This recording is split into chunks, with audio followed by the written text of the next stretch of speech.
કોઈ પણ માણસને મરવું હોય ને આપઘાત કરવી હોય તો કે મારે મરી જવું છે, એ પાણીમાં પડે ને મરવા જાય ને, એ ધોબકો મારે, એ બાપુ ગમે એટલી મહેનત કરે ને તો તળિયે જ જાય, ઉપર ન રહે. અને જીવ નીકળી જાય ને પછી પાણી નો હાંગરે ઉપર કાઢી નાખે તો બાપુ વજન તો એટલો ને એટલો હોય છે, તો ઉપર કેમ આવતો રહેતો હોય છે? પછી આપણે કોઈ કહેતા કે હા મારે બેટી વાત થાય છે, પણ કઈ ગોતો જ ખરા. પાણી રાખે નહીં, 3.5 મણની કાયા હોય, જીવતી હોય ત્યાં સુધી પાણી ઉપર ન રાખે, તળિયે જ લઈ જાય. અને એમાંથી એવું તત્વ નીકળી જાય 3.5 મણની જ કાયા હોય, પણ તોય બાપુ ઉપર આવતી રહે. આનું કારણ શું? એમ સમજાય એવું નથી નારાયણ. મને મારી ઓળખાણ હોવી જોઈએ, તમને તમારી ઓળખાણ હોવી જોઈએ, તો મારો નાથ રાજી થાય. તમારો અને મારો આ છોડવો, તમારા અને મારા મા બાપથી ના છોડવો વવાણો છે. આપણે આવ્યા ત્યારે વેચનો હતો ને 5 ફૂટનો થયો, આના મૂળિયા ક્યાં? અરે જોવો મારા રામ, જિંદગી કાલ ખૂટી રહે. પેટ તો ભરવું પડે ને પુરુષાર્થ કરવો પડે. હું ધંધો કરું છું, પણ બાપુ જીવનમાં માણસનો અવતાર મળ્યો છે, જો કરવાનું રહી જાય 84 લાખ યોની છે ને, એમાં પૈસા હાટું અને માયા હાટું બછોડા ભરતો હોય તો માણા એક જ.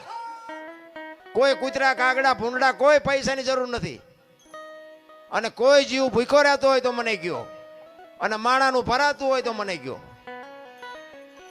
કેટલી બધી ભૂખ, કેટલી બધી ઉઘડી છે.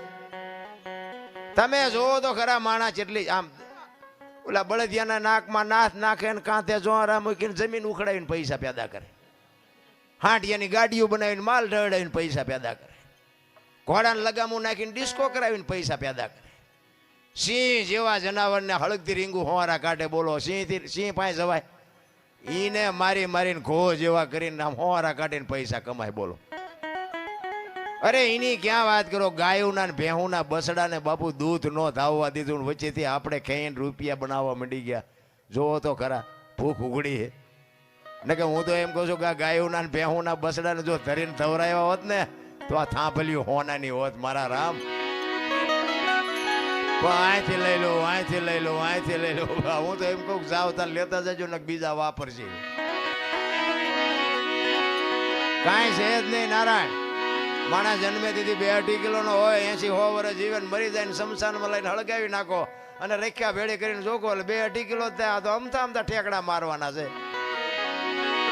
જ્યાં જાવ ત્યાં રોવે જ છે બધા. કોઈને સંતોષ જેવી ચીજ નથી. આપણા ગઈઢા પાસે કાંઈ નહોતું, પણ સંતોષ કેટલો હતો. અત્યારે જ્યાં જાવ ત્યાં બધા રોતા જ હોય. એક પાસે